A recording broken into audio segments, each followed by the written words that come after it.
Ang mga balita tungkol sa pambansang kamao Manny Pacquiao, Jaron Boots Ennis versus David Avanesyan at gayon din kay Shakur Stevenson, dito lamang yan sa Pinoy Boxing News.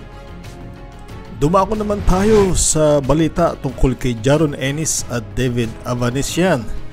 Sila ay nagkaroon ng weigh-in kanina para sa kanilang IBF welterweight title bukas. Yan po ay sa Philadelphia.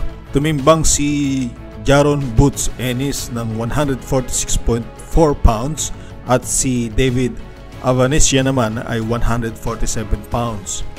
Ayan po, si Ennis na may kartadang 31-0 at 28 KOs na galing sa Philadelphia ay babalik sa ring bukas. Yan po ay galing doon sa kanyang 10th round stoppage victory laban kay Roman Villa last July.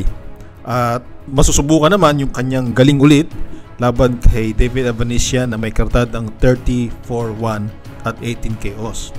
Si Avanesyan ay lumaban kay Terence Crawford sa kanyang 147-pound title shot noong December 2022. Ngunit siya ay natalo dito kay Terence Bud Crawford. At abangan natin ang laban na yon dahil ayon kay Jaron Boots Ennis ay may plano siya sa 147 pounds upang maging undisputed.